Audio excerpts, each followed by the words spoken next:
Kwaso. Me say kwaso. Ana me say kwaso. Kwaso so kwaso. E dey na do ba ha. Me fa fom. Nananom. Hwe obema nananom wo fom ba ti ya gu so te. Sam me as me fa fom andi. Nananom se dey na do be pie ha. Nana. Dedi kam watena si. DL News.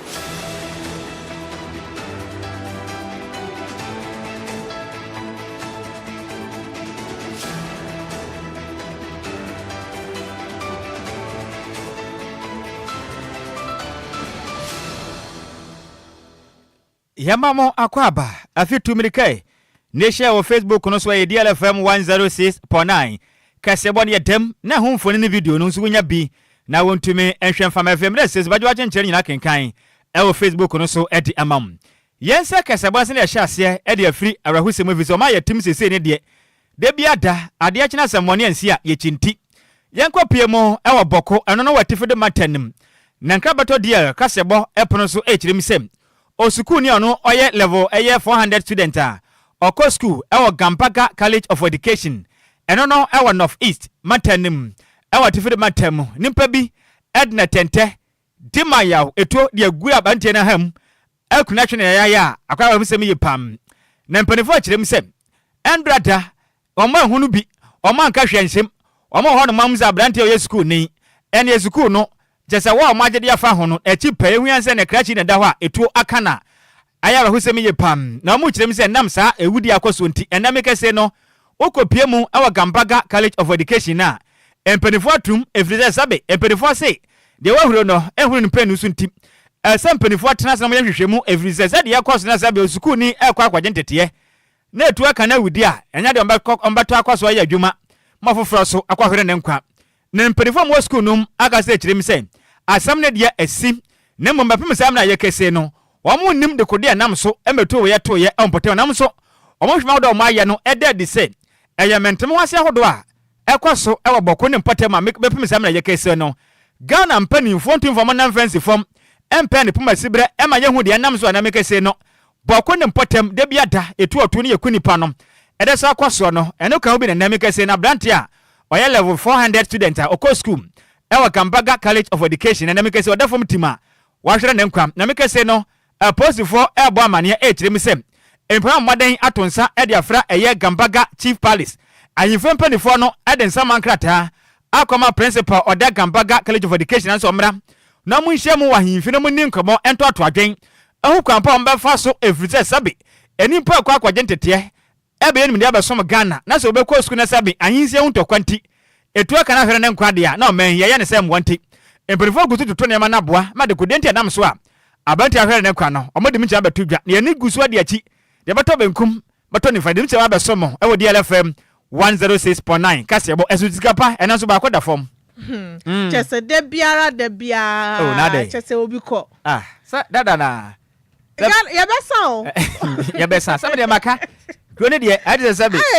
obi aboye mfitan de kunti say ya school ni a oko school onya bone bia ahinse hu ntokwa a ekoso no etu aka no e maka busuafo abo no ho level 400 wa wie school anesa team wawu kona ya team na no Ghana no na ye wo mu no me hu dia me campo Ghana sika den de na bende yenko ya nim to akase abo no so yanto akase abo ne so na ye network of women in broadcasting for edin sama betudwa kire se eye ohima wo ye ja oye nsem training e wo Angel FM ya dia report abetudwa kire se eye security personnel ene nkrofobia ye hu ni pabanya omoye ebe omodia eto hye ne so e wo Angel FM premises a omo ma ne kwan so obewura eye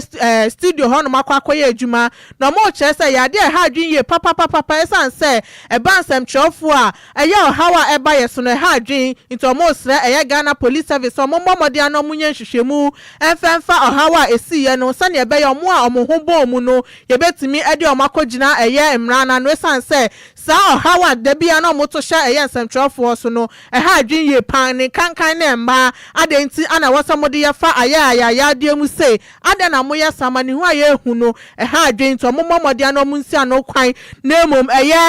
National Media Commission for so bomode ya say ombema omani adi protocols no cost wo media houses no sa na be ya mode hihye pa begu akwan mu esansa ya nkwade da san ya mu pa ye bre papa adenti ana nda ne ya to ahye nsɛmtwerɛni bi so adenti na wɔsɛ ɛbasa into hima wo ye gya asɛm ya abayi de wɔsɛ mbɔmɔde anom ye nhwehwɛmu na emom mpanifo so tena se no mu make sure say bibi biara bɛkɔ so wɔ hɔ no ɛmfa ɔhaw ɛmbrɛ nsɛmtwerɛfo hima wo ye gya ɛde nsɛm sei ɛtudwa There is no message on my phone that says I shouldn't come to work. There is no message, Obama. If you say my majuma, maybe through her security tax, I should mask. Ejina gate ya no so mu my young see you say my young mu my juma.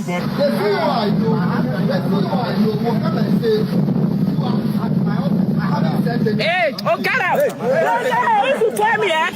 try me, I will not. You have been sent to come and attack our land. There is no message on my phone that says I shouldn't come to work. There is no message, Obama. If you say my majuma, maybe through her security tax, I should mask. Ejina gate ya no so mu my young see you say my young mu my juma.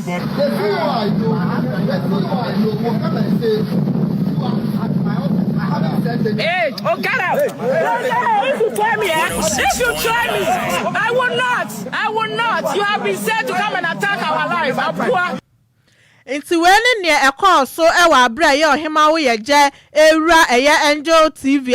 Angel FM premises akwakoye adwuma achese security personnel for ese omo ne kwan ma ne nko studio ho enkoye adwuma esika empenifo se sabi pempen we sini pen ade esi endra na ho madwen ho bepem ne mente me ho aseda onti ase ohima wo ye je oye presenter ewo Angel FM yes ena nkra ne kiremu say CEO ono anum asem says Chief Executive Officer say omma ne kwan ema ne maye adwuma enipa one ne ye adwuma no de na FSN ne obetwere krata ama no ene kora WhatsApp so man message say ne ma adwuma ne yakofa security guys omode ade akatakata omanim say omma prevent say mani hura ho na I don't get it menti ase onti ase Kwadwo no hima wo ye je kra start say oye journalism we say nye nne o it's anything I was so disrespecting no in this manner. Amanyofo ebure yen. Ema ye ne yankasa so mpanimfo so mudi anim bi so ebure okroma. Na security personnel just say esan say see you amakwan ntina ne mo ye obasabasa. Asem we no wahu. Mpanimfo sabe okoto sa aboa so su nyonko so a. Ka kire ne say on sori yeso. Enka je ne say sori ne so. Ye besre. Mpanimfo fo emranto de eda. I mean egu nsamtwere adwuma nanim asekora.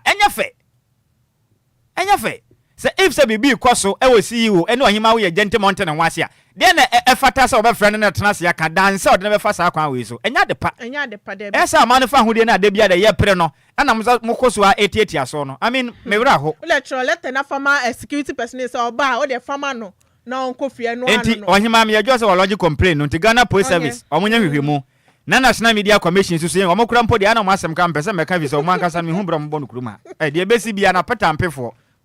Omon ka hwe na so nam kroma gye busuma ketua sa I mean sika yentra so na hwe adachi bia me no mienu ya no yi ye benya asem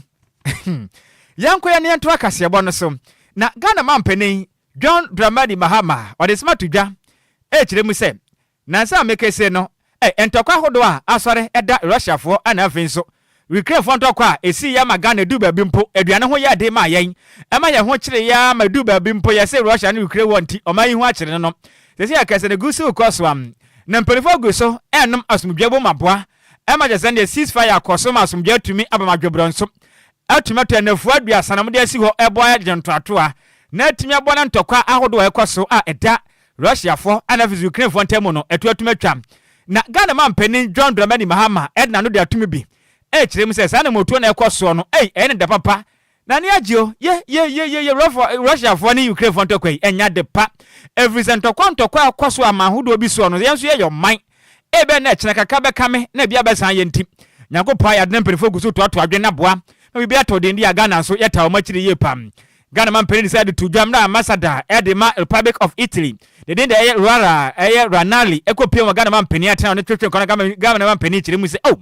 and I'm on 2 years. A bet me up on prefer to me at Nasi, as in Kunjam water to a drink. Mamma Tomasi Akoso, our mind Russia and F Ukraine. No, a 2 to me just a bet me up Bonanto Quanto Quahod so a cosum. I'll be man who would yan touch F in some. Mentemo wasia who would be na manfo to your toe, na ya tosha ama who be so near Kunto Quania deno. You bet me up one in your 12 chat, na my hodwa can so yen so. Yet me atay and punto I den akoso, our my hodwa, a kaya home eshimo. To note the call for a ceasefire by President Zelensky, 30-day ceasefire. We hope that will open the way for some kind of dialogue to continue to start, to see if the issue of Russia and Ukraine can be resolved. We think that, a lot of young people have died, and it's time for the war to stop, and it can only stop if there's a ceasefire and some kind of dialogue begins. And so that's our position when it comes to that. We have our own problems in our sub-region with the fight against terrorism. 3 of our neighbors in the Sahelian region are facing a very difficult struggle with terrorists, and we need to see how we can support them, because it's not their battle alone. Terrorism anywhere in the world is terrorism against all of us, against the whole world, not just the countries in which these terrorists are. And so would work with them to see how we can support them, because we are neighbors, we're in the same sub-region, and so we have a duty to be able to assist them, and also to try and see how we can build a good working relationship between the AES, which has become a reality, and our sub-regional body, the Economic Community of West African States. And so I think that Italy, our bilateral relations are good, and we want to move them to the next level. Any awoti ye aya Ghana man penny Bema Boada John Dramani Mahama ne kwakra mo no na ambassador ginamum edemo my Ghana every Italy memo ne den ede Rara Ranani ene so ba moden ejemre ejem se Ghana man penny my body ameso me wonsem kan me kwenye na me nso me mpere me minimu pam. Again, I know that a technical mission came here in the past weeks to assess the previous, let's say, exercise and to check whether there is the possibility in the future to repeat it. And coming back to Ukraine that you mentioned, also our Prime Minister expressed, she welcomed the announcement of President Zelensky, and we are all waiting for the next move of the other, let's say, actor in this war. And concerning Sahel, also for Italy, for the reasons that we can imagine, is a priority, and we try to have a very pragmatical approach and not ideological. So while we hope that the constitutional legality will be restored, we want to continue to dialogue on practical issues like development cooperation, training, assistance. We have our cooperation office is in Ouagadougou, and we have not closed it. It remains there, and we have also a military mission in Any awoti ye aya oman Italy one ni senior ginamo edema oman Ghana ne den ede Rala Ranali ena watene cause on Ghana man penny John Dramani Mahama etwetwe nkomo yi Yanto akase ebone so na founding president edema Imani Africa ya Franklin Kwadwo ede ya okokobo abetuja kire se ade nti no mampani wo se wuyi ya inspector general of police ya Dr. George Ekufu Dampare ede free ya nadwuma odi ne ho esan se e wo so obomodin na ya tumi ekita wo no udidi dwuma sane se na emom emfa ya amanyosem na ya Facebook post bi obeye na o kire se ya areho pa so obi nim dwuma odie odi jumani ye papa na ni position owo no odi di juma sane ese na oba ye oden sesan aba aye police ajumanim na ba ho ban bo ho nsem o man ni ma ya de odi mu ye pa na afe ye ba be yi no afri na ajumamu de ha adwin ye papa owie na ye ne vice president eye Kofi Bento eso de nsem betu dwa na o kire se o de one kese pa na ema eye aban we san se eye aban da de etwa mu no eye o manamo ana enti eno nam so mu di yi eye former auditor general Daniel Domlevo Edifra Kunyane Sono Sanso no pesa omonya no munyi IGP Dr. George Akufu Dampare enso enfri ho ana mo kyerɛ sɛ Dr. Dampare yada wasum say police officer ye papa aka ne be 5 years pena kyerɛ sɛ akɔ retirement inside intina munja no ndi dwuma na odi ne sanse dwuma dia odi wo man nim no ɔyɛ ade ye pa IGP die ni o senior man no ɔyɛ IGP Ghana for fele ne pa Ghana for fele no won so fele ne pa me fele no me fele ne ɔyɛ on hyɛ nsa pomu nsuo den se ya to aba wi ɛno ni asɛm no isi kura ya temu na ya saa enya mwanwa say because me ya di kan tete say eboboba wa hwe say de tie bia no wa hwe be ho ne se banche no na ya eguso hwe a sanya manyosem de nka GP de nka se ne ho son sa brobe na nso Ghana ne ye wo no position obi dia wa cement dadada ho o chen gidi obi dia ya cement ato nti se de tie no wankwa obende nti IGP nyankopon ka ho why eguso ta wa chimpa bom yes ya wa no yanko ya nim ne yanto akase ye bone so na Kasamafo de Ghana man penin ne de Felix ofosu kwachim o chim se Ghana man penin ade sika 1.5 billion ade so na ba bewura kuayem matimi aboa ema eye agriculture for economic transformation agenda no ne me atumi akonkan pa ma Ghana nso ekuaye ho abamfa so momen yatimi akoye ne mu pa ewo mpuntom titiru efa kuaye ho na Minister of State and Government Communications Felix ofosu kwachi echiremu se we Ghana man penia oye committed po beso betimi nya boma akuafo ehun atom ye pa wo titiriu so hwe ne ma hodo wa ye koso na unemployment ni panya dwuma nya wo manyim ne ye huna ma ne de dabi enya de a aban betena sa ye sa ma ni panya dwuma nya wo manyim ne ye betena sa masa ho kyena kozuti aban de sika 1.5 billion Ghana cedis ebe we kwema na matimi akonkan pam na ofosu kwaje ne said tuja endrata e ma no ne sentre forecast na o kirem sem we nyina ya kwampa Ghana man penin pese wo fasom na otumi boa manuane busu o manyim sebe ye betimi aboa na o man yentumi enfa ye botop ene ye plate enkwa monone enkwa le sulala enkwa sese nuane mfa ma mbedi evizaba ne sana Ghana ensase ene akwa yankopɔ de ma na eso man ye hunu so hwɛ kram ofosu kwati tirem se enkokwa yenso be kɔso Ghana man penin epa no nto maka kyerɛ Ghana so ba enkokwa enkete no eye poultry farm na baboa pa makovitela nya bi ya afeso ankoto akokoda ne sende no so de nwoma ba Ghana fo nya dwuma ya pant yenta abandachi ofosu kwase kirem sem kyerɛ pa abande bayi ebeba ma Ghana fo yebetumi aduadu anuane ebro banchi bibia betumi akoso ma man so kuaye aye krabe pa e wa man Ghana part of a program that we call the Agriculture for Economic Transformation Agenda, which involves a swathe of activities aimed at boosting agriculture. So if you go under that program, there's what we call the Feed Ghana program. There's a Ghana Green Development Project. There's the Vegetable Development Project, and then which essentially is what we call the Poultry Farm to the Table Project, essentially aimed at bolstering the poultry sector, which incidentally, as we speak, has collapsed. Now, it is the case that we are starting with poultry, but we are aware that there are many other things that can be done within the framework of animal husbandry, within the framework of snail rearing, within the framework of other things that can be done in that sector. But it is part of a comprehensive program. So no, it is not just about having chicks giving you to go and raise in order to build a poultry farm on your own. We are going to help farmers who grow vegetables, those who are into grains, soya beans, and what have you, those who grow rice, those who grow tubers, yam, cassava, and what have you. So it's a comprehensive program that involves a lot of activities, and we've devoted 1.5 billion Ghana cedis for doing so. Some have raised the issue about whether or not this is adequate, but for a start, one would have wanted a situation where a lot more money is devoted to it, but given the state of the economy and the resource constraint that we have, government has put in this money in the belief that if we start this way, for that to be able to reinvest, but eventually, as the economy expands, as more money becomes available to government, we are going to increase the allocation to ensure that as many of our people as possible are able to venture into agriculture, which we believe is one of the ways that we can create jobs, especially in a situation where unemployment remains one of the biggest problems that we have. So in a nutshell, madam, it is not just about or little chicks. Yeah. It's about a broad range of activity within the agriculture sector. Any awoti opening po no ekasa e de Ghana man penin e wona tena ye ne din e de Felix ofosu kwache eno achina president edema Concerned Farmers Association the den yed nana obo ade bonsu ono so aka se kirim se ode sombo edebo aban ebiara besom Ghana free sem wono mankasa na omuni accurate data etumi monitor Ghana akuafo mpo ne ehun se akuafo ye wono ma Ghana mu no omrudo ye sei dwumade ye sei no mudu ma husese pom beye edefo akuafo hu ntisabe obi aba de opa na eye ena Ghana akuafo ye hu na manesa ne senti okirem a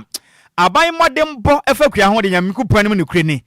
aban ne sepa edema Ghana akuafo de bra na mbekọ abre. Farmers do not got what they were supposed to got, and at the same time, most of the things got misplaced in a way. Because talking about fertilizer like this, when the fertilizer comes around, where does the fertilizer goes? Whom are they going to give the fertilizers to? And at the end of the day, the Ghana government don't even know the number of farmers in the country. Because if they do know, like they will know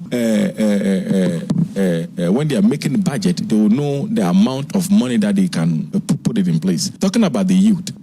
doing John Dramani Mahamad's manifesto, he promised the youth a lot of things, and then youth in agriculture, and then even with this the budget that was being read recently, bringing the youth back. We have a program that we name it Back to the Village campaign that we are doing. We are trying to put up most of the infrastructures like buildings within the farming community, so that the young people that they are in the cities can get back to the villages and they can get a place to lay their head and then farm. They put up infrastructure in the budget. I don't know if the infrastructure that they put it in, there is housing within it, because if you for farmers, if there's housing for farmers, I mean, okay, not for we the farmers, but then for the young ones that they are coming, because those that they are from the cities, most of them now, as I'm speaking to you, we have something that they call a red.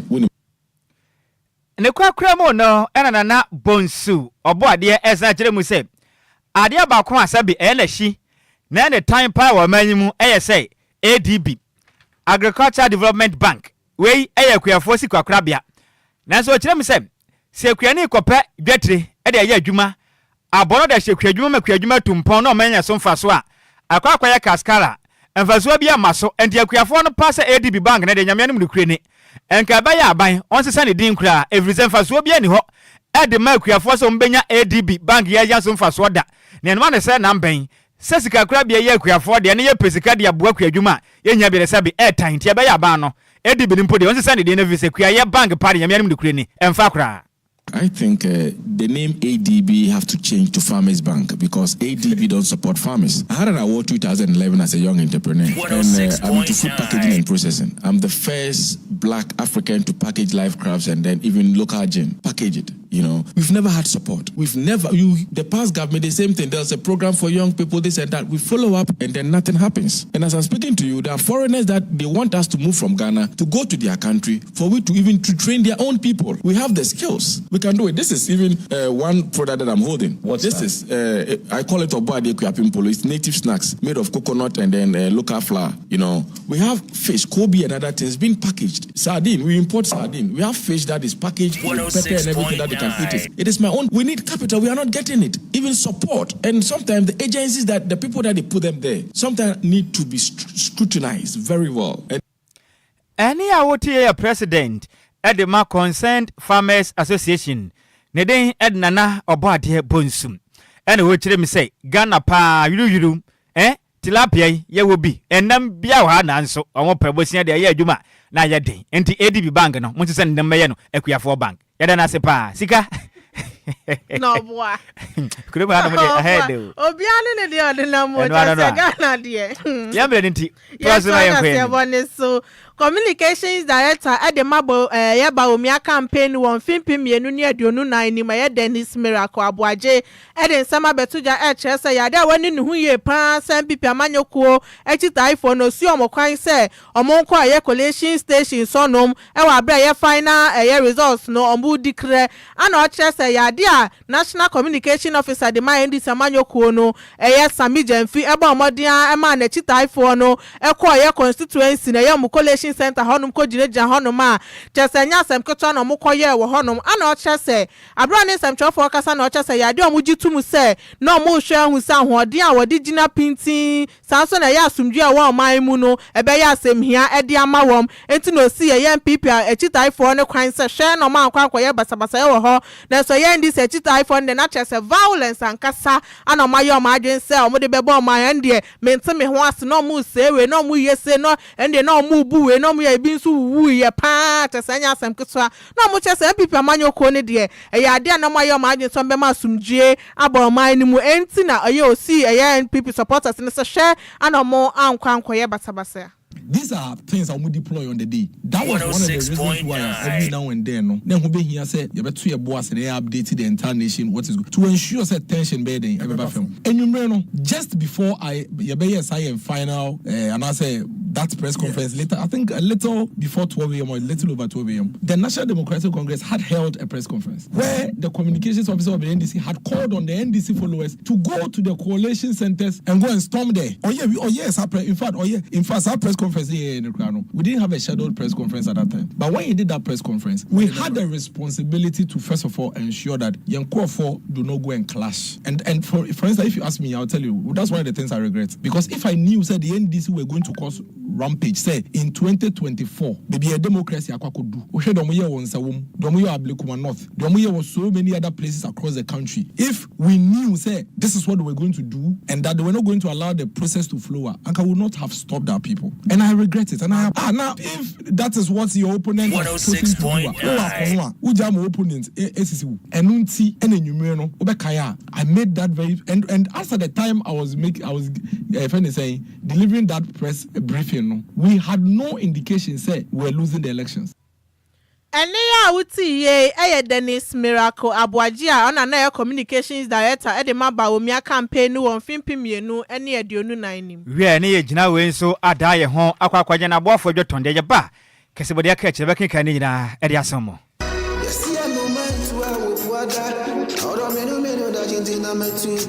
Makwantu ohun eye medadwen nanso me yensam troninti menya adagye ye hwehwemu ekohu Sunday Sam's consult na wonum nti ende metimi ba menya abre ne adagye ekenkan ye eye investigations about womo ana me hu se wo apply for visa assistance a enfeli efri se wonum ewo track records madansi die nie ma me nintreo Sunday Sam's consult edi britia wabi ebeje wo visa amawo se wo ko United Kingdom, Canada, Dubai, Poland, Croatia, Nafe Kradia, Serbia, any Greece in so abeka ho a work permit etechere. Ma menchire wo mo etchere kwan. Sunday Sam's consult ewo Ofanko barrier, Asofan, our Bay Wise Park Hotel, ewo Asofan New Station hono a. Phone number 0244 291546. Email address nso samuel626@gmail.com. Yetie ehudi enti, we connect dreams with opportunities. Emanenye wadwendwen, frɛ wonom na nso bedi adanse media. Yamamu akwaba afeya kanka madwen kyerɛ ne bie na yemfa emamu wei every pega do kyerɛ me say MPP de enwa na ekro always the best. Delek ayi te kyerɛ me say o my good afternoon senior yenso ya joso pa na pega bi ho kyerɛ me say nyankopɔn ho yemabo na bokonto kwa de den papa da ben na Ghana mpenifo besi ana okwan wei nso every galley Simon wo kyerɛ me say good news to everyone. You yada sepa good news nso ebi so mra wonso nsra bam nyame nhyira we free master planner junior kentampo no kire mi sem President Mahama oye na mamu a enipa kitwe be do bo man ina wakofa wa 11.3 billion Ghana cedis oye Ghana mampeni dada a amodoso pa enso ne die ketekete mampore 8.3 billion pe ndi Ghana mampeni nti we de okeka betimi o James Endis we bo man kura no point Ghana for mama ni na ho ye pa yada se we su free Hansen dio no kire mi say good afternoon Sammy B ni Adwoa Agyei Sikapa kase bonom o say loud and cry inside a atomic hotel honom ene wo ediflo dansoma no kire mi say o kase bono emu da pass an manam sine yenso yada se pam nansa ye ba so no kofi bo na mfa woda pa kase emfa madam fin ne den ede Godwin Tego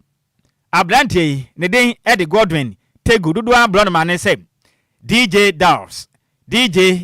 na oye lecturer Multimedia Institute of Ghana you try to can say MIG enti ene senior man ene ye wa woda enti yankopɔ twede ampon o ma wo so no nyo kese wai said ye wo bonnwom magana fu anije na tetensam twere fo ma be yo mama pa be kyerɛ Ghana fo ade no yankopɔ nko so anya wo kese enti ene happy birthday goes to you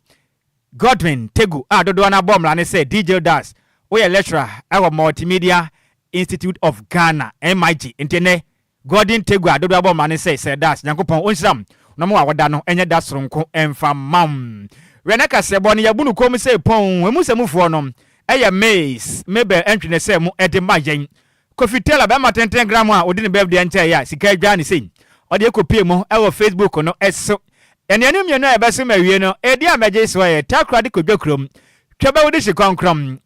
Kwadwo fo vida Nhyiraba Kwadwo Sammy bi mene Adwoa Agyei Sikapa na yesoso amana na Adwoa Sika betnase na radio mu ya santoa efifimu hima obetnase ne eye wada komponti ebewura papa dwumadie hwe na mpa wuti so fiso ba oba no emu oda de sesebe anomanam yemamu nyina mu ene tia adehye Midimafo